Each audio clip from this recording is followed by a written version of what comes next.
Stop it. Welcome back, everyone. Happy Comic-Con week. This will be my full breakdown Easter eggs video for Deadpool and Wolverine. I had to watch the movie like 3 or 4 times just to catch everything, and I probably still missed a couple things. That's how dense it is with Easter eggs and references and cameo scenes. Marvel Jesus doing everything he can to change the face of the MCU going forward, so we'll break it all down. If you're brand new to the channel, be sure to subscribe to get all the videos. We'll get more Fantastic Four and related stuff this weekend too because of the Marvel Comic-Con panel, and relevant for this video because there is a lot of Fantastic Four references, as well as other references to old Fox Marvel movies too. Really big spoiler warning if you haven't seen the movie yet, because we need to talk about everything that happened start to finish. So just starting with the beginning, the opening titles, the new Marvel intro.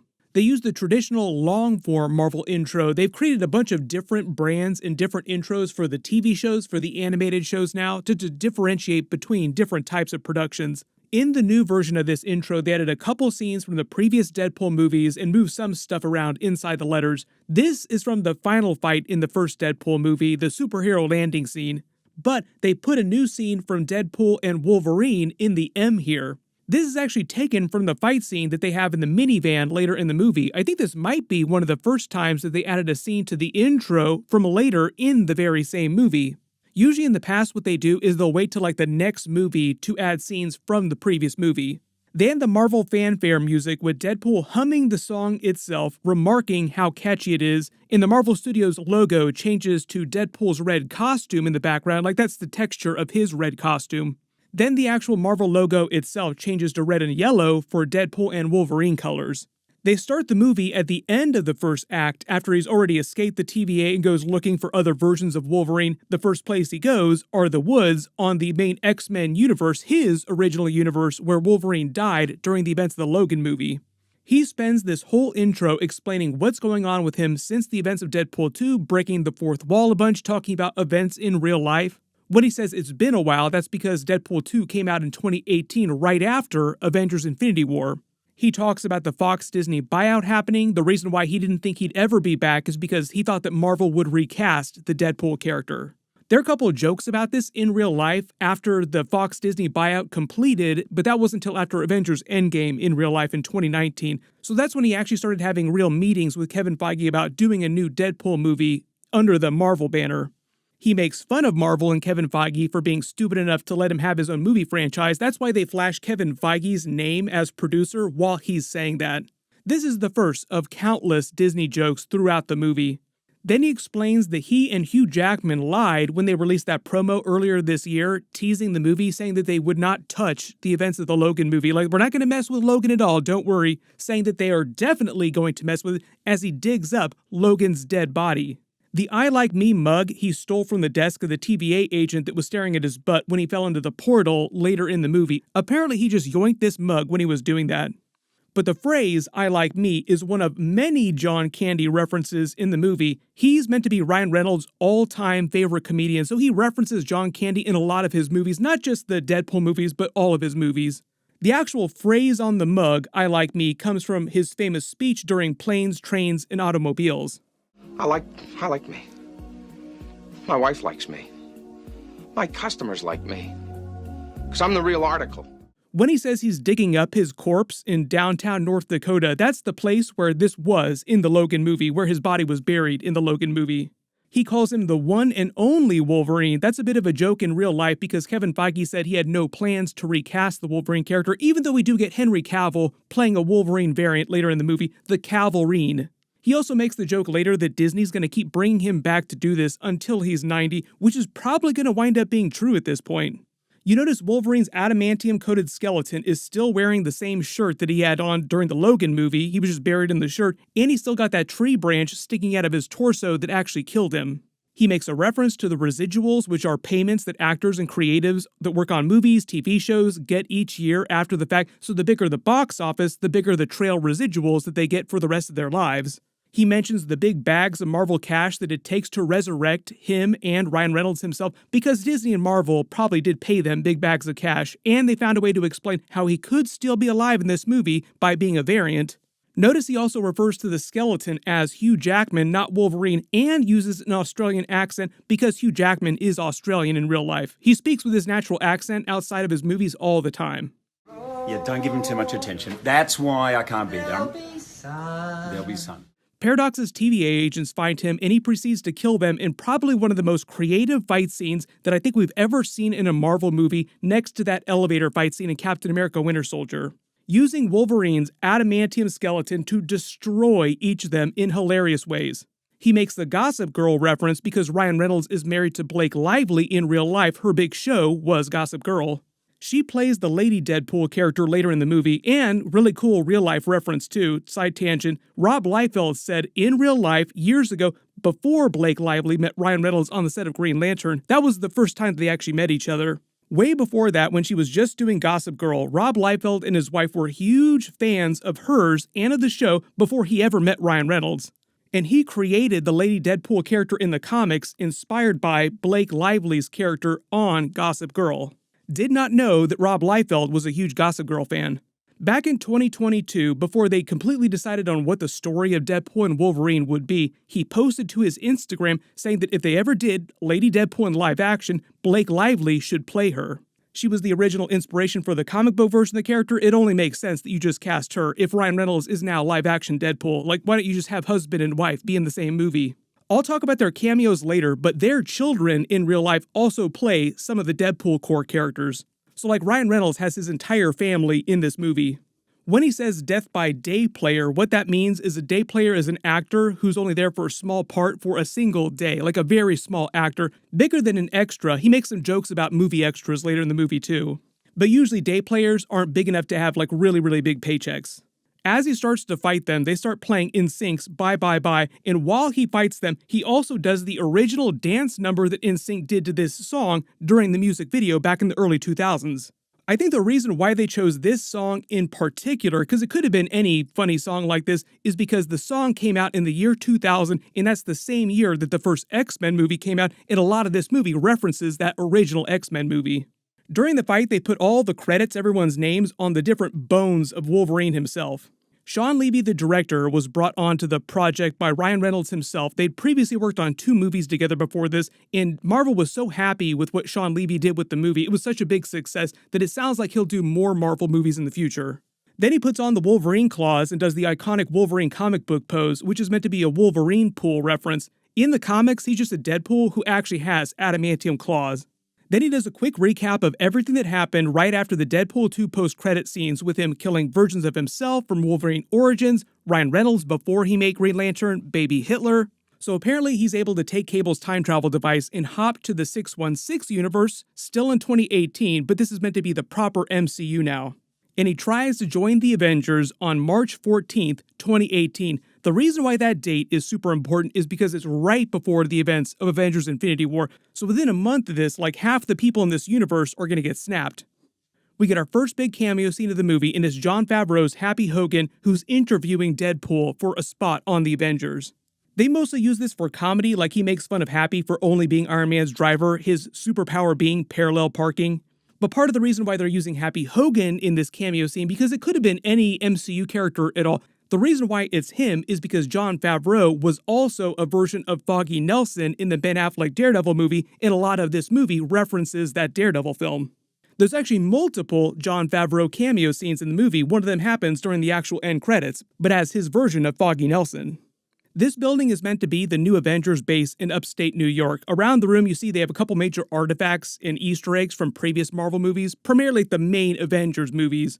But I think what they're also referencing during this, like Deadpool is looking for purpose, but I think the Avengers rejection is meant to be a nod to Ryan Reynolds in real life trying to get himself into the next Avengers movie, like Avengers 5. Like, will you please put me in Avengers 5? And they're just clowning on the idea that Kevin Feige is telling him, no, you can't be in the next Avengers movie. Also, the fact that Ryan Reynolds revealed in real life he pitched Kevin Feige 20 versions of this movie, Deadpool and Wolverine, before Kevin Feige agreed to actually make the movie. So a whole lot of jokes about rejection in real life and in the movie universe too.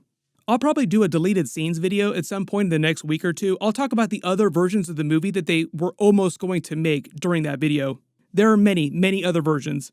Around the room, we see the prototype for Captain America's shield from the Iron Man movies. Behind Deadpool, you can see a couple Iron Man faceplates, one from Iron Man 2. This is like the one the little kid was wearing when Iron Man saved him. The funny thing about that is that the little kid was played by Jon Favreau's real-life son, who also directed that movie. I think this other faceplate is from the Iron Man Mark III. They have the Mark V, which is the briefcase suit from Iron Man 2.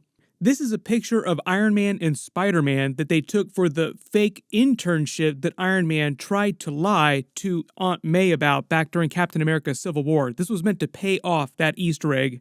The photo also winds up appearing during Avengers Endgame. He makes a joke about schmasturbating, which is jerking it with Hulk hands. My assumption is that Deadpool knows about the Avengers because they might exist in the Fox X-Men universe and we just never saw them, or he saw them at some point when he was jumping across universes. But if you really think about it, he knew about the DC universe in Deadpool 2. He knew that Josh Brolin also played a version of Thanos. Zip it, Thanos. We have a deal and you forgot. So I think part of the way he knows about the Avengers is his fourth wall breaking powers just give him access to so much more knowledge that normal movie characters do not have. It's part of the reason why Deadpool is one of the most powerful characters in Marvel Comics just in general, because he can literally pause the story. As they pan around the room, behind Happy you see the Iron Man Mark II helmet. Pictures beneath it are just of the original Avengers. The Forbes magazine of Pepper Potts is from Iron Man 3. Deadpool refers to Iron Man as the man, asking if he doesn't do cameos like this anymore. There's talk about Robert Downey Jr. coming back for Secret Wars though, but I think the idea is that he just does not do smaller one-off cameos like this in general. He hasn't done them for a long time. When he talks about his experience with teams in the past, he tells them all about the events of X-Force during Deadpool 2, RIP. There's also a joke about Cable not testing well in focus groups, which is why I think that he's not in Deadpool and Wolverine. They zoom in on Iron Man's second arc reactor that they put on his funeral pyre at the end of Avengers Endgame. But remember, this scene is happening during March 2018 before Infinity War, so none of that stuff has happened, like he's still alive and well. When he says he doesn't want to spend the rest of his life as a one-trick pony, that's also a bit of a meta reference to Ryan Reynolds saying he doesn't want to just be Deadpool in the Deadpool movies, he wants to try and be in other Marvel movies. In the background, you also see a Mobius strip on the shelves. You could think of that as a reference to when Iron Man figured out time travel during Endgame, but that hasn't actually happened yet. Notice also that Happy Hogan says the Avengers will keep an eye on him. I think that's also a joke that maybe we'll let you be in the next Avengers movie, wink wink. Marvel's changed so much in real life in the last couple of years, their whole plan for Avengers 5 has completely changed, but Secret Wars I think is still going to be Avengers 6, so we don't know about Deadpool in Avengers 5, but I think for sure he will be in Avengers 6. As he leaves, trying to get burgers with Happy Hogan at Shake Shack, there's a poster of the Stark Expo from 1954 behind him.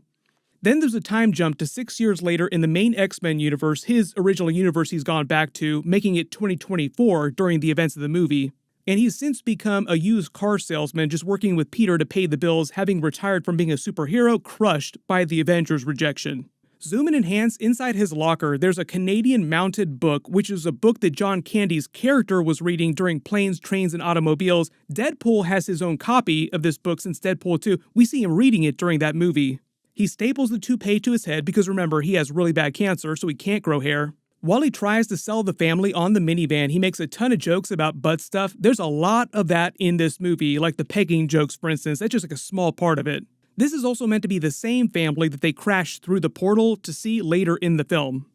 When he says he wants to have kids someday, they don't really get into it during this movie, but at some point after the events of Deadpool 2, Vanessa was supposed to have a miscarriage, so I guess that she had been pregnant at some point. Remember, at the end of the movie, he also says that they're going to name their baby Cher. I think that's meant to be the baby who died. Peter then reveals that he's keeping his old Deadpool suit in his locker and makes a joke about not wearing it himself, wink wink, foreshadowing Peter Pool at the end of the movie when he comes to save Deadpool and Wolverine wearing the suit. There's a couple more John Candy references. Notice that he's wearing that red Hawaiian shirt. It's similar to the one that John Candy was wearing during Brewster's Millions. The bike helmet here and the bike are also the same ones that Peter Pool rolls up with later in the film. We find out that it's Deadpool's birthday. The people taking pictures of him from afar are Paradox's rogue TVA hunters who said that they've been watching him for a while. When Peter says, "We are Deadpool," that's meant to be a joke that they pay off with a Deadpool core at the end of the film. You could also think of it as a "We are the Flash" joke too. We find out that Peter is the person that he says got his nipples and dong pierced, like he says a friend, but it's really just Peter that got himself pierced. The apartment that he's currently living in with Blind Al is number 17. Deadpool number 17 was an issue where he briefly joined the X-Men. This movie is full of X-Men crossover. The majority of the main characters from previous Deadpool movies are back. Later we find out that he went back in time using Cable's time travel device to also save Shatterstar and Vanessa. He literally says 6 years ago you'd all be dead. That's just a joke about the end of Deadpool 2. When we see him holding the green cup here, you could think of that as a sly Green Lantern reference. He tends to make Green Lantern jokes in almost every single movie that he makes. There are a couple more fourth wall breaks when Blind Al asked him to do some coke. Disney jokes, Kevin Feige jokes, saying that he said that they could do anything in this movie but that. The funny thing is that in real life, Kevin Feige actually responded to this question, saying that he didn't tell them they couldn't use that stuff in this movie, he just didn't think that it was that funny. I think the idea is that he was heavily implying that Ryan Reynolds should not try to use that stuff in this movie. This kind of fourth wall break is also Deadpool acknowledging that he knows that he is a fictional character in a movie, like they're making the Deadpool movie while he's speaking to Blind Al right now. He's actually known that he's been a fictional character in a movie like this for a long time. Blind Al references Forrest Gump, White Girl Interrupted in the Frozen movie. When she says she prays that fire claims him and finishes the job, that's a reference to his origin story from the first Deadpool movie when he almost burned alive but his regenerative powers had kicked in. We find out that both Deadpool and Colossus are superfans of the Great British Bake Off show. When he tells this person no speaking lines, that's a joke about the actor not having a big enough part in the film to actually get speaking lines. Later, he also gets pissed off at him for trying to improv new lines that weren't in the original movie script. When Vanessa says that she's been dating someone new called Dermot, I think that's meant to be a Dermot Mulroney joke. He also played the former US president during Secret Invasion, so a bit of a Marvel joke too. Thunderbolt Ross is supposed to become the new US president during Captain America Brave New World. We're going to see that movie February 2026. But here's the thing with Vanessa and Deadpool in the movie. I think that Vanessa here is lying about having a new boyfriend, and she's just saying this to try and find out what's going on with Deadpool because he's been so messed up in the head that he essentially left. I think the idea is that she's just been waiting for him to deal with his stuff and come back to her, which he does by the end of the movie. To make a Spider-Man pun, Deadpool basically has a web block at the beginning of this movie, sort of a midlife crisis, and he has to get over that by the end of the film, which he does, and I think it's implied that he and Vanessa will get back together. When he's blowing out his candles, he calls Blind Al a round earther, implying that Deadpool is a flat earther. He also reveals later that he can't read. So as good a fighter as Deadpool is, apparently he is just dumb as rocks. Then the TVA knocks on the door to arrest him. We get all the stripper jokes, the Disney pegging joke. He also makes a Pretty Woman reference. If you haven't seen that movie, Julia Roberts plays a hooker, and her whole thing is that she doesn't kiss her clients. Strictly a third base kind of working girl. The TVA says Deadpool's full name, including his middle name. We don't hear people say it that often. It's Wade Winston Wilson. They take him back to the TVA where we meet Matthew Macfadyen's Paradox character. He poops his pants on purpose like he was conscious when he did it. There are a bunch of jokes about them giving all this exposition to explain why he's at the TVA. When he says the TVA name is a throwback kind of thing, that's because they don't prune variants anymore the way they used to before the events of Loki Season 1. This is all part of Paradox's secret master plan. He hates what the TVA has turned into after the events of Loki Season 2, and he wants them to be more like they used to be before Loki came along. But here's a big question I've been seeing. People are wondering, why did he save Deadpool? Like, what did he need Deadpool specifically for so badly if he already had the Time Ripper? Paradox tells Deadpool that his superiors at the TVA told Paradox that Ryan Reynolds' version of Deadpool will serve some super important purpose in the future that they absolutely have to have him for, but they don't totally know what that is. I think that's meant to be tied to the Thor cameo scene with him and Deadpool, with him dying in his arms, and it's meant to be more of a Secret Wars kind of joke. Like the super important event that they can't talk about right now, wink wink, is Secret Wars, where he fights with the Avengers. So in the movie, Paradox is trying to destroy Deadpool's timeline, the main X-Men timeline, but he can't destroy Deadpool because the TVA wants him. He's super important for later. That's basically the only reason why Paradox brings him to the TVA and tries to turn him into another TVA hunter, like Agent Deadpool. All the stuff with sending him to the Void, Cassandra Nova, he didn't need Deadpool to do any of that stuff. He just needed Deadpool out of his universe so that Paradox could destroy it. And if it wasn't clear, when Deadpool is at the TVA here, it's meant to be after the events of Loki Season 2. If you look in the background, you can see the multiverse tree structure on the posters in the background. That's just meant to reference Loki's multiverse tree. Notice on the monitors in front of them, they flash scenes of a bunch of Marvel and Deadpool references, scenes from all the Captain America movies, Winter Soldier, Civil War, the first Captain America movie, from Avengers Endgame, Age of Ultron. They're focusing so much on the Cap references because of the Johnny Storm, Chris Evans, Human Torch, Fantastic Four references later in the movie too.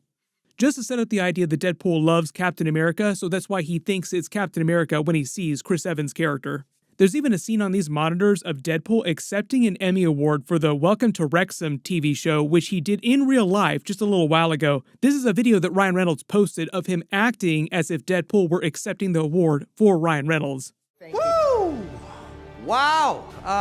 Got Mr. Lively couldn't be here to accept this broken Emmy, so he sent me on his behalf.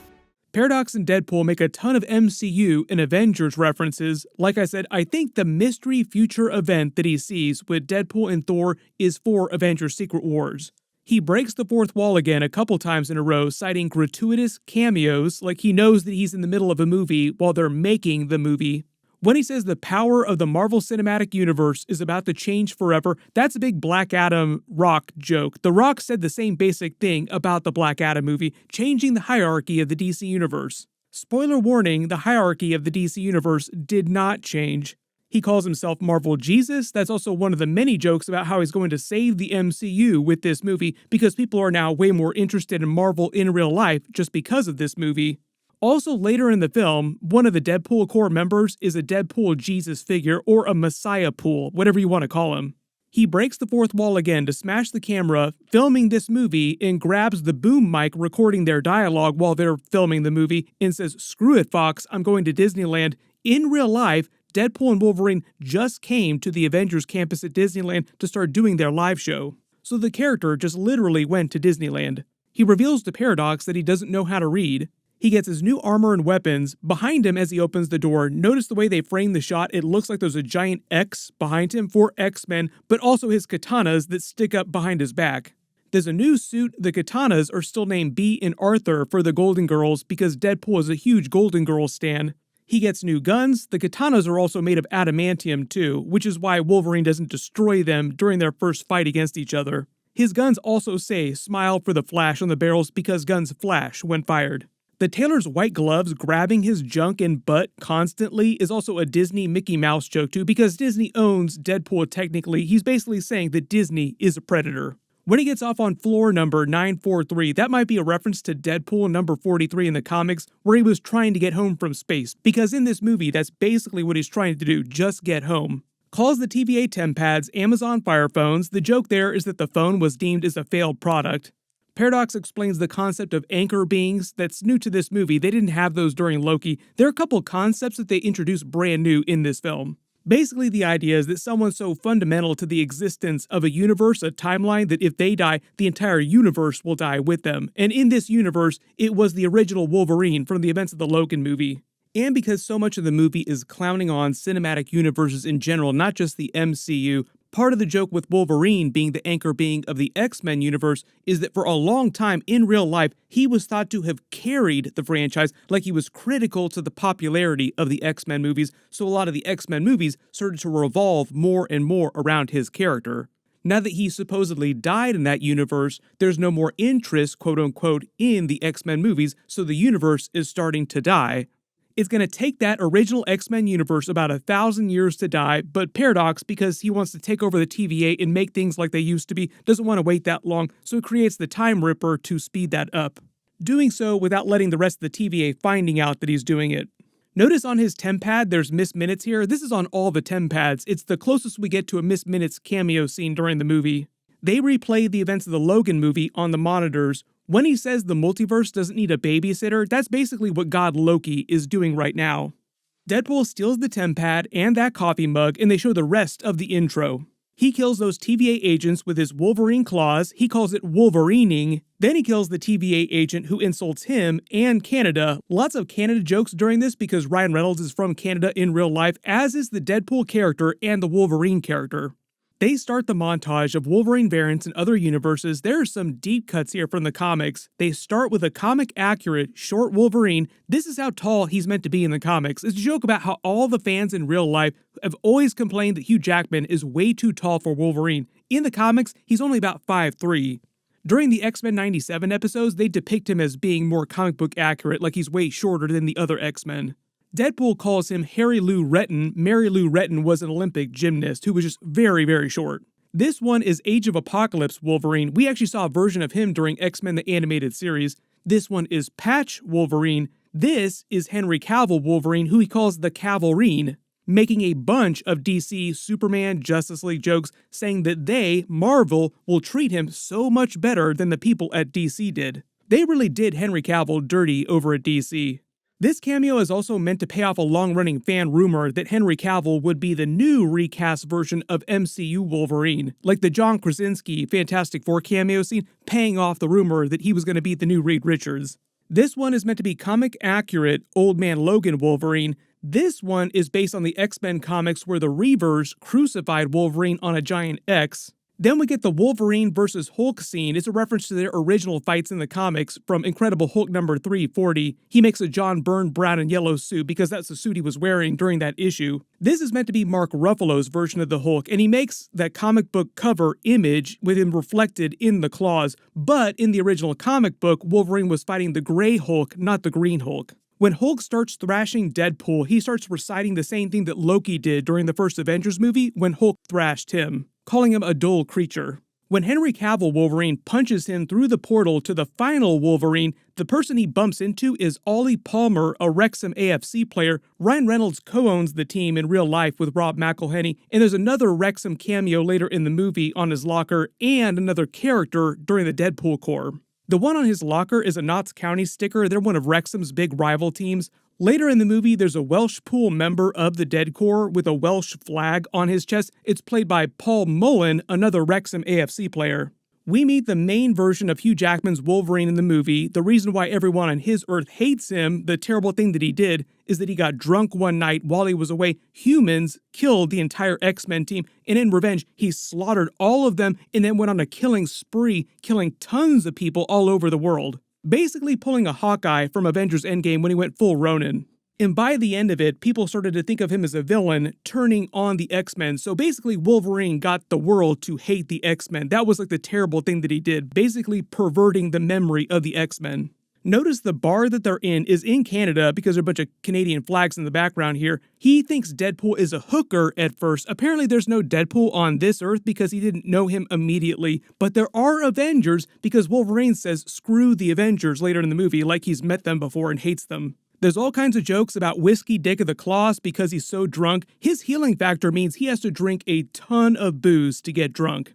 When he smiles and puts his head on Deadpool's gun barrel, it's because he has an adamantium skull and knows that the bullet will do nothing because they're not adamantium bullets, they're just regular bullets.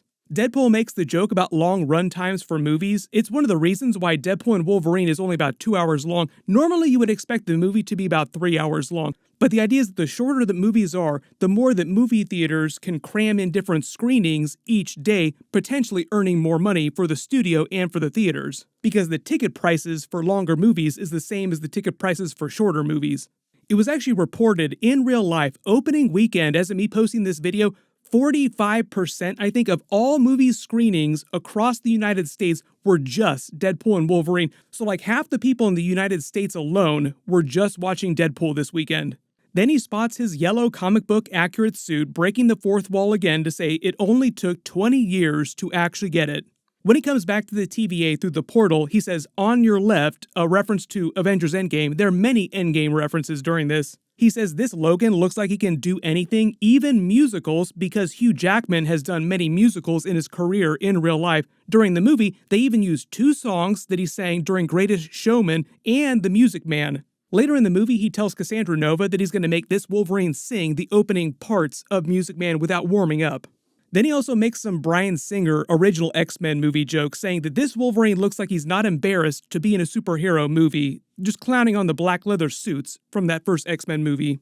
Kevin Feige actually got his start in Hollywood on this movie. This is baby Kevin Feige behind the scenes of that while they were filming. He said the reason why they wore black leather suits in that instead of comic book accurate ones is because when they made the movie, the Matrix movies had just come out and they wore black leather in those movies. They earned so much money. All the executives in control of the movie and Bryan Singer felt like if the Matrix wore black leather and earned a ton of money, that they should do that in their movie too. Like, oh, we wear black leather, it'll help us. Sounds exactly like Hollywood learning all the wrong lessons from movie successes. When Deadpool calls Paradox the internet like an insult, it's a reference to the internet being mad about Wolverine being in Deadpool after their initial announcement, because in that they said they weren't going to mess with the events of the Logan movie, and people in real life were worried that they were going to trample on the Logan movie, which they actually kind of wound up doing, like he called it out at the beginning of the film. We're not going to avoid it, and he digs up his body. Then he breaks the fourth wall again to tell Wolverine that he's joining the MCU at a low point because popular opinion in real life has turned on Marvel movies as of late the last couple of years. There's a lot of jokes about this later in the movie too, absolutely ripping the multiverse saga of movies. They both get pruned and sent to the void. We get our first big fight scene between Deadpool and Wolverine in front of the wreckage of the 20th Century Fox sign, which Deadpool salutes as he says goodbye, like, "Goodbye, Fox." All because all these new Marvel movies that they're going to be in will be under the MCU banner. When Deadpool is first knocked down lying on the void, waiting to get back up, to the left, you can actually see the Secret Wars #5 comic book in real life. It's a real comic book you can actually go out to the store and buy with Dr. Doom on the cover and that green Incredible Hulk Jingo soda that turned Stan Lee into a version of the Hulk in that movie. Part of me thinks them flashing this Dr. Doom Secret Wars cover means that the movie version of Secret Wars that Marvel winds up doing at some point will be a little bit different. I'll reference this later in the video too, because there are a couple Secret Wars adjacent style references where they're borrowing some of the plot of that for this movie, meaning that they probably won't repeat that when we get to the actual Secret Wars movie. He makes the Mad Max reference, saying they might be infringing on IP because Warner Brothers owns the copyrights to the Mad Max movies. Because we're on the void, there are a bunch of Easter eggs from a bunch of different movies and places in real life. There's Captain America's shield, Thor's winged helmet, a shield helicarrier in the background. This is the CN Tower from Toronto. Their fight scene here is great. I think there are better fight scenes later in the movie, but all the fight scenes in general in this film were top tier. He breaks the fourth wall again to call out how amazing their fight is going to be. Get your special sock out. As they pan around their fight, you see a giant Chitauri flying creature in the background, this big skeletal spine here. One of his katanas, you can see the hilts depict Deadpool symbols. When Wolverine almost chops his head off, that's a bit of a Headpool reference, like, let's see you survive without your head. Technically, he can do that, and we see Headpool later in the movie. Then we get our Chris Evans cameo scene as his Johnny Storm Human Torch from the old Fantastic Four movies. It was amazing. Chris Evans said in real life he doesn't really want to play Captain America again that much, but he's totally happy to play Johnny Storm again. Supposedly Chris Evans has also signed a contract to come back for Avengers Secret Wars, but they didn't say which character. It could be another version of Johnny Storm, it could be another version of Captain America, we'll see. Deadpool thinks that he's Captain America when he first sees him. They even play the Captain America theme music for a second before they make the Flame On reveal. There are a couple of jokes about Cap being in a rated R movie now, like you're going to encounter some more harsh language and some light butt play because Captain America has only been in PG-13 movies before. He also says that they were prohibited from doing coke on camera, implying that they're doing it off camera between scenes. We get a bunch more of the cameo scenes from the classic Fox Marvel movies. This is Ray Park, who came back to play his version of Toad from the original X-Men movie. He's riding in the Fantastic Car from the Fantastic Four movies, but it's actually based on the design of the Fantastic Car from the original Fantastic Four comics from the 1960s. We're also getting a lot of Fantastic Four announcements this weekend about the new movie. That'll be a completely separate video, completely different stuff going on in that film. These two tanks and the motorcycles are from the first Captain America movie. They're all Hydra designs. This is also Red Skull's car from that same movie, but it's been hot rodded to look just like Iron Man's hot rod car that he was working on in the first Iron Man movie, and it has an Iron Man hood ornament.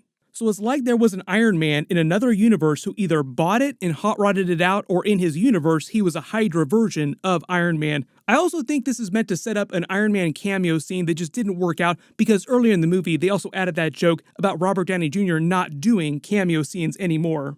Supposedly, one of the alternate endings of this movie was going to involve an Iron Man or Robert Downey Jr. kind of post-credit scene, but I don't know which version or which character he was going to play, if it was going to be a version of Iron Man or a version of some other character. This is meant to be the cupcake truck from the Moon Knight series. We get Pyro from the X-Men movies, the original Sabretooth played by Tyler Mane from the first X-Men movie. When Johnny Storm jumps down, Deadpool calls it a superhero landing. On the Void, this Human Torch was meant to be part of the Resistance group that they meet later in the movie. Wolverine smells Sabretooth before he sees him. Deadpool calls him out as his brother, which is true. Sabretooth is meant to be Wolverine's brother in the canon of the X-Men movies. The other person that's trapped over in the background in this other ball prison is meant to be a TVA agent that was played by Rob McElhenney, who, like I said, co-owns Wrexham with Ryan Reynolds in real life. He was supposed to be this character who gets eaten by a Goliath in the trailers, but his cameo scene wound up being cut from the final version of the movie that they played in theaters. He and Ryan Reynolds were joking about it on Twitter when the movie came out. When Chris Evans gets ready to flame on, they start playing the Avengers theme music, and Deadpool starts to say Avengers Assemble, but stop short at Assemble. That's meant to be a reference to Chris Evans' Captain America doing the exact same thing in Avengers Age of Ultron, like he almost said the full line. We get a better look at his Fantastic Four suit that he's wearing. It's a totally new one that wasn't featured in those previous Fantastic Four movies. Pyro's ability to control fire basically allows him to defeat him instantly. Notice on Wolverine's back here too before his fight, there's a cut that makes it look like an upside down A for Avengers symbol. There's also a flag on the evil X-Men's car in their base with an Anarchy A drawn over the Avengers symbol. Kevin Feige was wearing a hat with this logo on it, and Ryan Reynolds also posted this picture to his Instagram before the movie came out. Then we get that Wolverine versus Sabretooth fight. Deadpool says fans have waited decades for this because we haven't seen this Tyler Mane Sabretooth since the first X-Men movie a couple decades ago. He didn't come back for the second film, and then they recast with Liev Schreiber eventually. All these fighting tips that he gives to Wolverine are meant to be references to MMA fighting techniques. Be nice. You shoot the double, you take him down. Side control, then full mount, and you ground and pound till he makes no sound because He winds up cutting Sabretooth's head off, R.I.P. Deadpool's speech here, "Behold the head of your precious Queen Furiosa," is based on the Mad Max movies. They got knocked out by a giant leg from a sentinel in the X-Men movies. Their convoy passes by the pyramids, these weird bird creatures, both of which we saw during the Loki series, the birds and the pyramids. The pyramids are also meant to be a sly reference to X-Men Apocalypse in the Rama Tut version of Kang. As Deadpool wakes up, he says God of Thunder under his breath like he was dreaming of Thor. He makes a lot of Thor references during this movie. There are a bunch of jokes about Deadpool being impressed at how much of a motor mouth Johnny Storm is, like how much of a wisecracker he is. He winds up foreshadowing his own death, basically saying that he wants to die in the exact way that Cassandra Nova winds up killing him, ripping his skin off, which winds up setting up the post-credit scene as well too. During his conversation, he also mentions his version of Reed Richards. Deadpool literally calls out Loki Season 1 Episode 5 when they mention Goliath, as if Deadpool has watched the episodes of Loki. They pass by a bunch of other Easter eggs in the background. This is the Brooklyn Bridge. We see Cassandra Nova's base is made from a dead Ant-Man body in giant man form. His suit is the newer version of the suit, meaning that he would have had to have been pruned and died at some point after the events of Ant-Man the Wasp. Maybe this was a version of Ant-Man that tried to pull a Thanos. All of her minions are made up of evil variants from the X-Men movies, the non-MCU Marvel movies mostly, but they do have weapons, armor, and artifacts from all the different Marvel movies, including MCU movies. This person in the striped shirt is another version of the Russian, a villain from the Thomas Jane Punisher movie. Later in the film, they reference the Punisher. Deadpool says there's been many Punishers, but I think the one who was meant to be part of this resistance that worked with them was the Thomas Jane Punisher.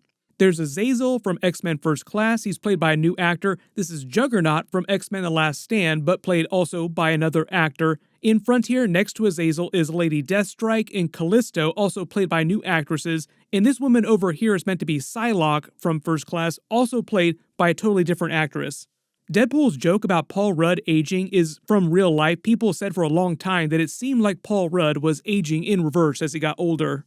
We meet Cassandra Nova, who's Professor X's evil twin from the comics. She has the same powers with a slightly different spin on them in this movie. She also has telekinesis in addition to telepathy, but in order to enter someone's mind, she has to physically touch them, and they actually made her fingers longer so that when she's finger probing people, it just looks extra freaky in the movie. She also has a healing factor like Deadpool and Wolverine. The chair that she rolls out on is a version of Professor X's chair from the original X-Men movies, but her age being a little bit younger makes her seem like she's more on par with the James McAvoy version of Professor X. But technically, it's the same version, like he's just a younger version of Patrick Stewart's Professor X. When she says she tried to strangle him in the womb, that's also from her comic book origin story. She says she was pruned at a very young age and has a standing deal with the TVA that she can do whatever she wants on the Void as long as she stays on the Void, which stands until Paradox reneges on their deal and tries to have her killed by Pyro.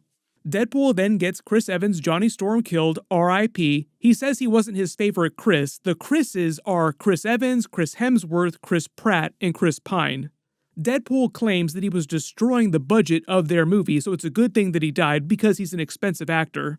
Cassandra Nova implies that she also has a deal with Alioth, who comes to consume people and things. She calls them rent. You could think of that as a Spider-Man rent reference. The rent is due. Deadpool and Wolverine escape on the leg of another Sentinel. This giant structure that they pass over seems like part of the Red Room from the Black Widow movie. Deadpool jokes he's going to tell Blake that Wolverine was trying to get in his pants. That's Blake Lively, Ryan Reynolds' real-life wife. Then apparently this diner that they go to next was supposed to be the diner from Tobey Maguire's Spider-Man 2 movie where he was selling pizzas from. I don't know why that changed. I think it's just meant to be a regular diner in the final version of the movie. But at some point, there was meant to be a much bigger Easter egg with the actual diner itself. Deadpool breaks the fourth wall again, asking if they should wait for a third act flashback to get Wolverine's backstory. He lets him know how much he hates the Avengers, probably because he had to fight them on his world after he started killing a ton of people. They actually got into that during X-Men 97, where the Avengers are not mutants, so they work for the government, so they wind up fighting the mutants because the government starts going after the mutants. Deadpool also saying that he didn't make the cut for the X-Men as well is a callback to Deadpool 2 when he tried and failed to join the team. They set up the X-23 cameo scene with Deadpool explaining how the original Wolverine died protecting her. We meet Dogpool, who is from the Deadpool Corps in the comics. His backstory is just meant to be a parody of the original version of Deadpool. He also has a healing factor just like Deadpool. Within the movie, her other name is Mary Poppins, but in real life, the dog who plays Dogpool won UK's Ugliest Dog competition. She's owned by Nicepool, who's also played by Ryan Reynolds, but the credits actually list him as Gordon, who's Ryan Reynolds' fake twin that he invented for a joke a long time ago. So during the movie, when he gets this Nicepool killed and uses him as a human shield, killing his annoying twin that he invented a long time ago. All because he wants those golden desert eagles and he wants Dogpool. When he mentions Ladypool just had a baby and lost the weight super fast, that's a reference to Blake Lively in real life having just given birth to Ryan Reynolds' newest child recently when she filmed this cameo scene. Most of Ryan Reynolds' children also cameo later in the movie. I'll point them out when we get to that part. Deadpool makes a joke about Hugh Jackman's real-life divorce, saying that he let himself go since the divorce and that's why he's wearing the costume and not going shirtless. This conquistador shipping vessel that they walk by is from the X-Men comics. They drive past a bunch of Thanos' Q ships from Avengers Infinity War and Endgame. You can let me know what you think happened to get these pruned. He makes fun of Wolverine's yellow suit, saying that he looks like he's fighting crime for the Los Angeles Rams because of the yellow and blue colors. Later, Wolverine explains the reason why he wears the suit all the time, like he was wearing it under his normal street clothes even though he wasn't busy being a superhero. It's meant to be his reminder of the X-Men that he lost. They make the joke about the educated wish, which they reference a couple times later in the movie. He makes the Spider-Man thwip sounds and motions, meaning that he's met a version of Spider-Man at some point. Let me know which version you think that it is. Then he refers to himself as the Merc with a Mouth, which is Deadpool's nickname in the comics. They have their fight inside the car, which is probably one of the best, most creative fight scenes that they've had in a Marvel movie since Captain America Winter Soldier's elevator fight scene. The X-23 finds them passed out, brings them back to the Resistance base, and we find out that it's made from the ruins of the Darkhold Temple in Doctor Strange Multiverse of Madness. They even have the Scarlet Witch carving on the ceiling.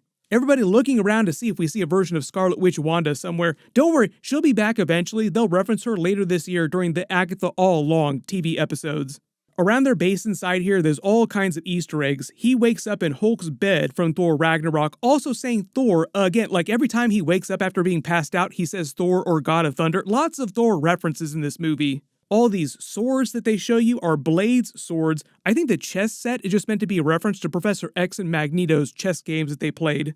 We get a bunch more of the big cameo scenes, starting with Jennifer Garner's Elektra from the Ben Affleck Daredevil movie. Wesley Snipes' Blade, could not believe that they got him to cameo. And we get super deep cut Channing Tatum Gambit because the Gambit movie that he was making never actually got made. Most of the jokes with his character in this part of the movie are a reference to that. The fact that he was almost Gambit, like he wanted people to call him Gambit, but it never quite worked out, ... Deadpool also thinks that Elektra is Wonder Woman before she says her name. The whole joke about Blade being retired is a reference to Blade Trinity, and then Ryan Reynolds' Deadpool saying, "You never did like me," because he hated both Ryan Reynolds on the set of that movie. Like there was some beef between the two of them while they were making the movie, and his character Blade also hated the Hannibal character that Ryan Reynolds played in that movie. Wesley Snipes actually said that Ryan Reynolds called him up and was like, "This is awesome, I would love to do it. Is Marvel ever going to let us do this?" Because he knew that they were going to make the Mahershala Ali Blade movie, which he also jokes about later in the film. Apparently, if there was any beef between Wesley Snipes and Ryan Reynolds 20 plus years ago, it is all over now, like it's water under the bridge.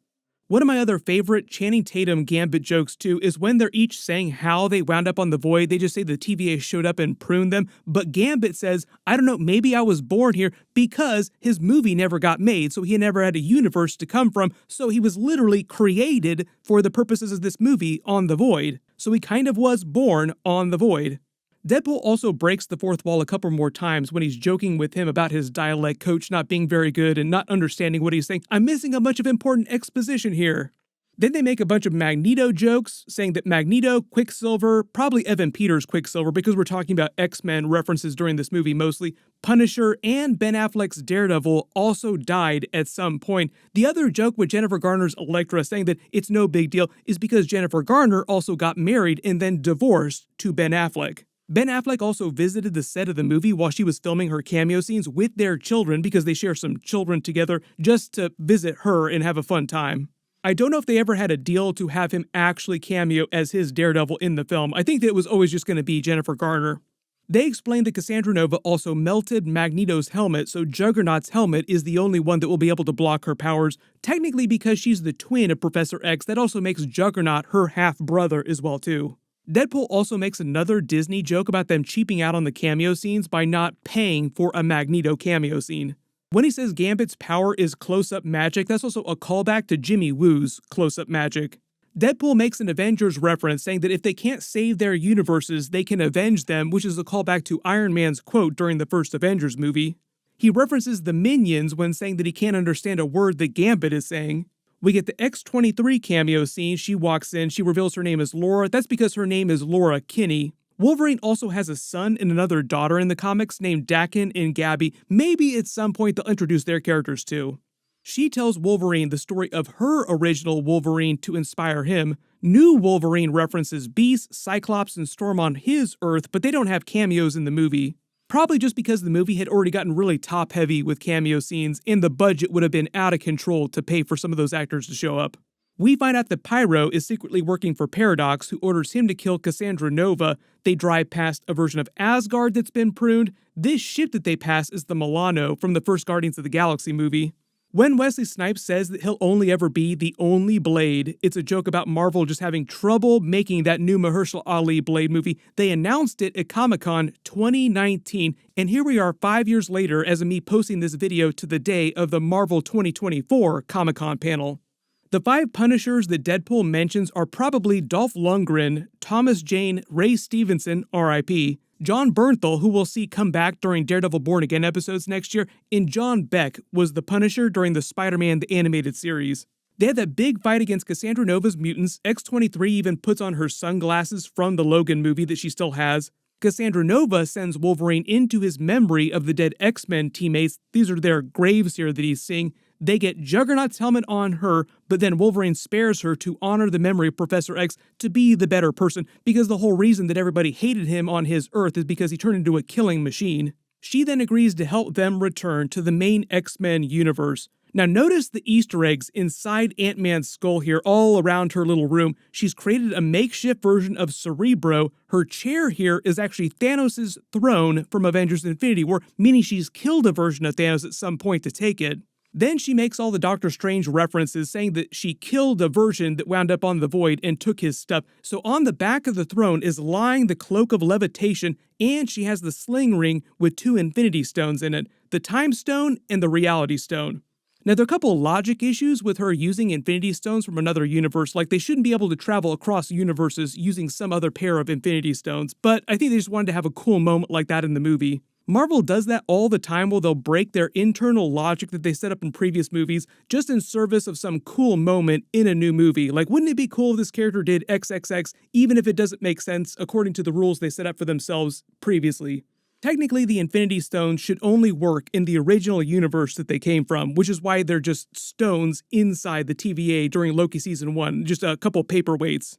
Deadpool makes a reference to Marvel's magical circle, talking about the Doctor Strange portal. They escape from Goliath, and Wesley Snipes says his iconic line from the first Blade movie. They crash through the portal onto the car that Peter is trying to sell to that family that Deadpool met at the beginning of the film, and he makes that joke about Disney making Hugh Jackman come back as Wolverine until he's 90. Pyro reveals Paradox's betrayal of Cassandra Nova, and she goes after him using the sling ring to go to the X-Men universe. When she says she wants to use the Time Ripper to destroy all other universes except for the Void, like just the Void will remain, that sounds like them doing a version of Secret Wars, just because Battleworld works a lot like the Void works. Because she dies at the end of the movie, that makes me think that whatever Avengers 6 Secret Wars winds up being in the MCU, it'll be a vastly different plot from the original comic book Secret Wars, both the old 1980s version and the more modern version. We get the Hunter B-15 cameo scene from the Loki series. Seems like she's gotten an upgrade since the end of Loki Season 2. This store that Cassandra Nova knocks Deadpool and Wolverine through is the Rob Liefeld's Just for Feet joke. There's a long-running gag in the fandom in real life that Rob Liefeld has always been really bad at drawing feet. Dogpool and Nicepool show up. He makes a Van Wilder joke, which is Ryan Reynolds' first big movie success in real life back in the day. If you haven't seen it, it's a bit of a trip. Nicepool makes his own fourth wall joke about The Proposal, one of Ryan Reynolds' other biggest movies early in his career, which pisses off regular Deadpool. Then we meet 100 different members of the Deadpool Corps. So there's only a couple of them that are like named special members from the Deadpool Corps. The rest of them, like most of them, are just generic variants of the original Deadpool in the old Deadpool costume. The important ones are Lady Deadpool, who is played by Blake Lively. Headpool is actually played by Nathan Fillion, of all people, who's currently filming the Superman movie right now, which is crazy. Crossing over Marvel and DC movies all over the place. Cowboy Deadpool is Matthew McConaughey. Most of you probably detected his voice. Baby Pool is actually credited as Ryan Reynolds' youngest child. This person is called Welsh Pool, who's played by Paul Mullen from Wrexham AFC. Next to him is Golden Age Deadpool from the comics, then Deadpool 2099. There's Kid Pool here, who's played by Ryan Reynolds' daughter in real life, Inez. I think this Deadpool variant is Death Mask from the comics. The black suit Deadpool, I think, is the back in black version of the character. This is Samurai Pool. Looking over in the background, you see a Greatest Showman version of Deadpool because of Hugh Jackman's Greatest Showman movie. They also play some of the Greatest Showman soundtrack in the movie too. There's one in a crown in the background. That might be King Pool. Let me know in the comments if you think you spotted any other special ones from the comics. But like I said, most of them are just meant to be generic copies of the basic original version of Deadpool. Then he makes a bunch of jokes clowning on the MCU multiverse saga, being bad, audiences being tired of the multiverse trope. Can we move past it now? Wizard of Oz did it best, did it first. Nicepool then claims that he's loved all the Marvel movies since Endgame. Winds up getting him killed on purpose, using him as a human shield so that he can take his golden guns, and then we get the Wolverine mask, finally, in another maximum effort from Deadpool. So a lot of people early on were questioning whether or not we'd actually see Wolverine in the mask. I figured we would see it at some point, but just not most of the movie, because they're paying for Hugh Jackman to show up so that they want people to be able to see his face for most of the movie. It's part of the reason why Ryan Reynolds takes his mask off so many times in the movie, so that they can remind you that it is Ryan Reynolds under the mask for a lot of casual viewers who don't know the Deadpool character. There's a pretty solid fight scene of them against the Deadpool Corps, just mowing through them. They have a Stanley cameo scene. It's a Stanley Steamer joke, which is a reference to a real-life brand that used to run all kinds of ads on TV. The year 1922 was the year that Stan Lee was actually born. On the back of the bus, Raymondo's Marvelous Morning Soup is an Easter egg for Thomas Raymond, the original Human Torch from Marvel Comics, who we saw during the first Captain America movie. All the Deadpools regenerate because they have healing factors, but they're saved by Peter Pool, who shows up wearing Deadpool's original suit that we saw in his locker at the beginning of the movie. All because the Deadpools claim that they have their own version of Peter, best friends, in each universe. They love Peter Pool. They go to stop the Time Ripper, and he makes a reference to Wolverine's mask being like Batman's cowl, but he can turn his head. That's a joke that a lot of the Batman actors, all the way back to Michael Keaton Batman, had cowls that they could not turn their head in, so it was like really hard for them to film action scenes in some of the suits. Deadpool and Wolverine then destroy the Time Ripper. Cassandra Nova is vaporized, so I don't expect her to come back in the future, or at least this version of the character.